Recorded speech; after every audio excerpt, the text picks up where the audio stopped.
الحمد لله نحمده ونستعينه ونستغفره ونعوذ بالله من شرور أنفسنا ومن سيئات أعمالنا من يهده الله فلا مضل له ومن يضلل فلا هادي له ونشهد أن لا إله إلا الله وحده لا شريك له ونشهد أن سيدنا ومولانا محمدا عبده ورسوله أما بعد فأعوذ بالله من الشيطان الرجيم بسم الله الرحمن الرحيم قال الله تبارك وتعالى في كلامه المجيد والفرقان الحميد الذين إذا أصابتهم مصيبة قالوا إنا لله وإنا إليه راجعون وقال النبي صلى الله عليه وسلم خير الناس من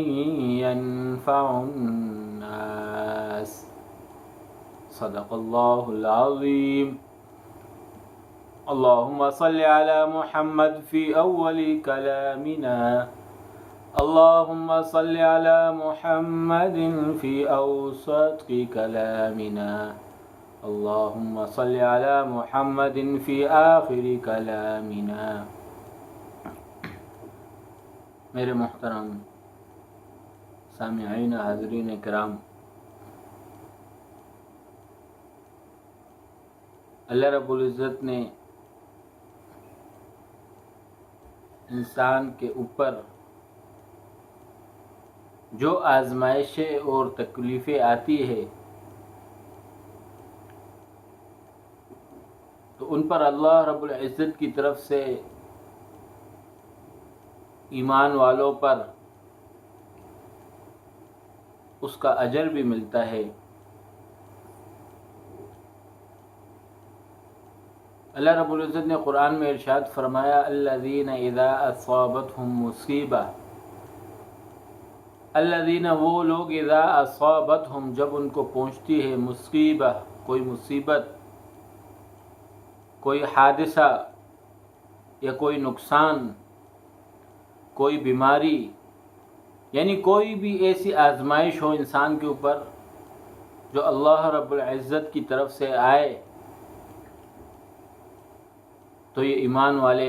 آگے سے کہتے ہیں قالوا انا للہ و انا الیہ راجعون۔ اس آیت کریمہ میں اللہ رب العزت نے ایمان والوں کو یہ ایک طریقہ بھی بتا دیا ہے کہ اگر اللہ کی طرف سے کوئی بیماری، کوئی پریشانی، کوئی مصیبت آئے تو اس پر بجائے واویلا کرنے کے، بجائے شور و شرابہ کرنے کے، بجائے رونے دھونے کے، تو آپ کہو انا للہ و انا الیہ راجعون، انا للہ بے شک یہ اللہ کے لیے ہے، و انا الیہ راجعون بے شک یہ اسی کی طرف لوٹنا ہے۔ یعنی اس اللہ کی طرف سے ہمارے اوپر بیماری آئی ہے اور یہ بیماری واپس اللہ کی طرف لوٹ جائے گی۔ اللہ اس بیماری کو، اس آزمائش کو، اس پریشانی کو ہم سے دور کر دیں گے۔ اللہ نے یہ ہمیں امتحان کے لیے ہمارے اوپر بھیجا ہے۔ بعض ایمان والے ایسے ہیں جو ان اللہ کی طرف سے آئی ہوئی آزمائشوں کے اوپر صبر کرتے ہیں اور اپنی زندگیوں کے اندر اس آزمائشوں کو برداشت کرنے کی کوشش کرتے ہیں، نہ یہ کہ واویلا کریں، شور شرابہ کریں، دھوم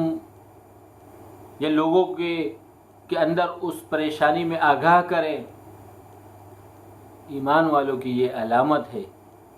کہ وہ اللہ کی طرف سے ہر پریشانی، ہر بیماری، ہر مصیبت پر صبر کریں گے، اور یہ بے صبری کی بیماری اور اللہ کی آزمائشوں پر صبر نہ کرنا، نعوذ باللہ اللہ سے گلے شکوے کرنا، یہ کمزور ایمان والوں کی علامت ہوتی ہے۔ مومن تو وہ ہے کہ اللہ کی طرف سے آزمائش آئے اس پر صبر کرے۔ میں نے پہلے بھی آپ سے عرض کیا تھا کہ جو بیماریاں، جو پریشانیاں اللہ رب العزت کی طرف سے آتی ہے، اللہ اس پر اپنے بندے کو آزماتے ہیں کہ یہ میرا بندہ کتنا برداشت کا اس کے اندر مادہ ہے۔ آپ صلی اللہ علیہ وسلم کے کتنے ارشادات ہیں، کتنے حدیث مبارکہ ہیں کہ آپ صلی اللہ علیہ وسلم کی حالات ہم پڑھتے ہیں، کتنی آزمائشیں، کتنی تکلیفیں ہماری نبی پر آئی اس کلمے کی خاطر، اس دین کو پھیلانے کی خاطر۔ ہماری تو نہ جان گیا، نہ ہماری مال گیا، اگر ہمارے اوپر معمولی سی کوئی بیماری بھی آ جائے تو ہماری زبان سے بس یہی گلے شکوے نکلتے ہیں۔ اللہ کریم، اللہ رب العزت نے ایک دوسری آیت مبارکہ میں فرمایا وَتَوَاصَوْا بِالْحَقِّ، ایمان والوں کی علامت بتائی کہ حق بات کی نصیحت وصیحت کرتے ہیں، وَتَوَاصَوْا بِالصَّبْرِ، اور صبر کی تلقین کرتے ہیں۔ سورۃ عصر مبارکہ میں اللہ رب العزت نے ایمان والوں کی علامتیں بتائی کہ والعصر، قسم ہے زمانے کی، اللہ رب العزت کی ذات، وہ خالق و مالک الملک دو جہاں کا بادشاہ قسم کھا رہا ہے کسی بات پہ۔ مفسرین کرام فرماتے ہیں کہ اللہ رب العزت اگر کسی بات پر قسم کھائیں تو آگے آنے والی بات بہت اہم، بہت توجہ طلب بات ہوتی ہے کہ والعصر ان الانسان لفی خسر۔ اللہ رب العزت نے ارشاد فرمایا قسم ہے زمانے کی، ان الانسان لفی خسر، بے شک یہ انسان بڑے خسارے میں ہے، دھوکے میں ہے۔ الا الذین آمنوا وعملوا الصالحات، آگے اللہ رب العزت نے استثناء کر کے فرمایا کہ کون انسان اس خسارے سے نکلا ہوا ہے، کون انسان اس نقصان سے بچ گیا ہے۔ 4 صفات اللہ رب العزت نے اس صورت مبارکہ میں ایمان والوں کی ارشاد فرمائی کہ الا الذین آمنوا وعملوا الصالحات، وہ لوگ جو ایمان لائے اور ایمان کے ساتھ نیک عمل بھی کیا۔ صرف ایمان لانا کافی نہیں ہے کہ ایمان لے کے آ جائے، ہے مسلمان، مسلمانوں والا نام ہے، مگر حرکتیں، ہمارے کام، ہمارے اعمال وہی یہود و نصارہ والے ہوں۔ ایسے لوگوں کو اللہ رب العزت نے خسارے سے نہیں نکالا، ان لوگوں کو نکالا ہے کہ الا الذین آمنوا وعملوا الصالحات، ایمان لانے کے ساتھ نیک عمل کیا، تقوی والی زندگی گزاری، اللہ سے ڈر ڈر کر اپنی زندگی بسر کی۔ تیسرا فرمایا وَتَوَاصَوْا بِالْحَقِّ، حق بات کی وصیحت کی، لوگوں کو حق بات کی طرف بلایا، لوگوں کا تعلق اللہ سے بنایا، لوگوں کو گناہوں والی زندگی چھوڑنے کی نصیحت کی۔ وَتَوَاصَوْا بِالصَّبْرِ، اور لوگوں کو صبر کی تلقین کی کہ جو پریشانی آئے، جو مصیبت آئے، جو بیماریاں آئے، اس پر صبر کرنا ہے۔ الذین اذا اصابتهم مصیبہ قالوا انا للہ وانا الیہ راجعون، ادھر اللہ رب العزت نے اس آیت کریمہ میں فرمایا کہ وہ لوگ جن کے اوپر مصیبت آئی، پریشانی آئی، بیماریاں آئی، کوئی آفات حادثہ آیا، اور انہوں نے اس کے اوپر کہا کہ قالوا انا للہ، اللہ کی طرف سے ہے، اس اللہ کی طرف ہمیں اس بیماری کو لوٹنا ہے، اسی اللہ کی طرف ہم سب کو جانا ہے۔ اس صورت عصر مبارکہ میں اللہ نے فرمایا کہ وَتَوَاصَوْا بِالْحَقِّ وَتَوَاصَوْا بِالصَّبْرِ، حق بات کی لوگوں کو تلقین کی اور صبر کی تلقین کرتے ہیں۔ آپ صلی اللہ علیہ وسلم کا ارشاد ہے خیر الناس من ينفع الناس، بہترین لوگ، بہترین انسان، بہترین آدمی وہ ہے من ينفع الناس، جو لوگوں کو نفع پہنچائے۔ آج میں دیکھوں میری ذات کے اندر خود صبر کا مادہ نہیں ہے، خود میرے اندر اللہ کے احکامات، نبی کے طریقے نہیں ہیں، تو میں کیا اوروں کو نفع پہنچاؤں گا، اوروں کو فائدہ پہنچاؤں گا؟ جب میری ذات کے اندر اللہ کی وحدانیت ہوگی، نبی کی اطاعت کے طریقے ہوں گے، تو پھر میں آگے جا کر لوگوں کو فائدہ پہنچاؤں گا۔ ہم مثال کے طور پر ایک شخص ہے، وہ دین سے ناواقف ہے، دین سے دور ہے، اس کو حسن سلوک کا، پڑوسیوں کے ساتھ حسن معاشرت کا، پڑوسیوں کے ساتھ معاملات کا پتہ نہیں ہے کہ پڑوسیوں کے کیا حقوق ہیں، میرے ماں باپ کے میرے اوپر کیا حقوق ہیں، بزرگوں کا کیا ادب احترام کرنا ہے۔ اگر ایک انسان کی زندگی میں نہیں ہوگا تو وہ آگے کیا بتائے گا؟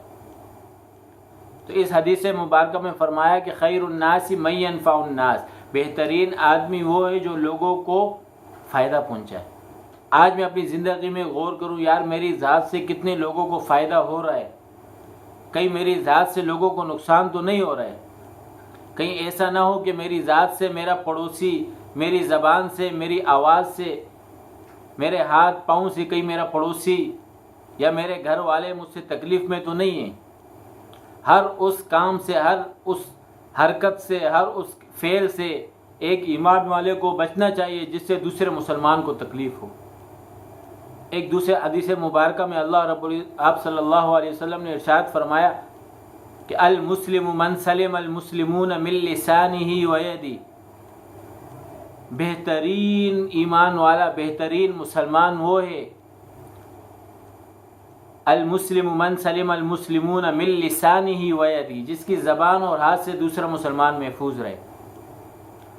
اگر آج میں راستے میں جا رہا ہوں، اگر مثال کے طور پر کوئی تھوڑا سا غلطی سے اگر میرے کو کوئی پتھر لگ جائے یا بائک کا کوئی ٹائر میں اس کو غلطی سے لگ جائے، تو میں اپنی کیفیت اس وقت سوچوں، یار میرے اندر کتنا صبر کا مادہ ہے، میں کتنا لوگوں کی باتوں کو برداشت کر کے اللہ کی رضا کے لیے معاف کرتا ہوں۔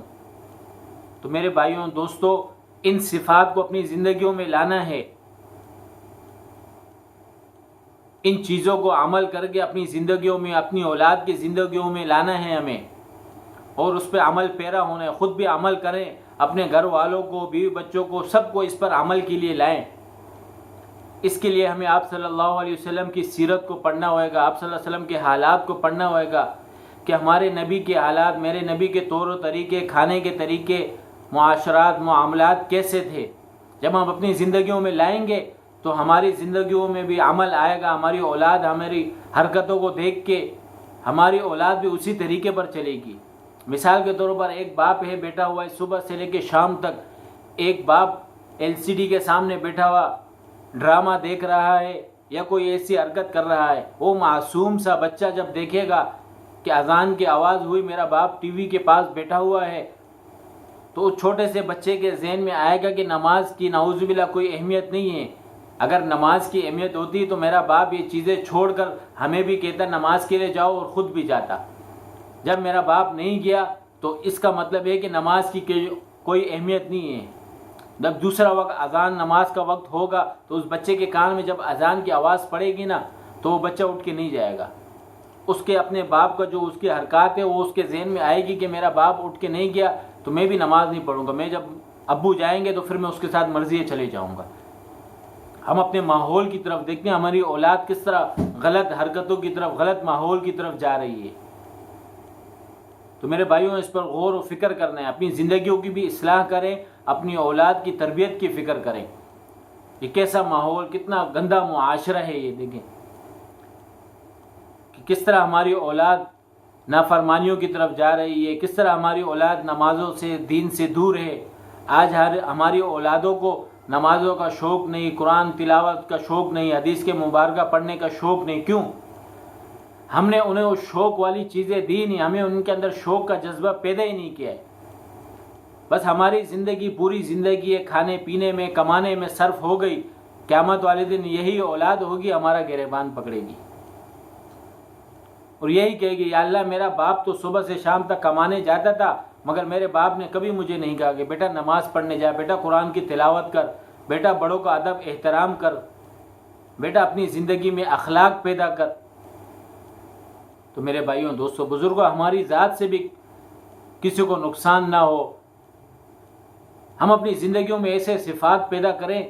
کہ لوگ مثالیں دیں کہ یار فلاں کے بیٹے ماشاءاللہ فلاں کتنا اخلاق والا انسان تھا. ایسا نہ ہو کہ خدا نہ خواستہ لوگ یاد ہی نہ کریں، کہیں ہمارا نام لوگ لے تو لوگ کہیں بس چھوڑ دو، ان کا نام نہیں لو. ہمیں پتہ ہے ان کے اخلاق کیسے تھے، ان کی اولاد کیسے نافرمان تھی. میرے بھائیوں دوستوں بزرگوں، اس پہ غور و فکر کرنا ہے. اللہ مجھے بھی اور ہم سب کو عمل کی توفیق عطا فرمائے. وما علینا الا البلاغ.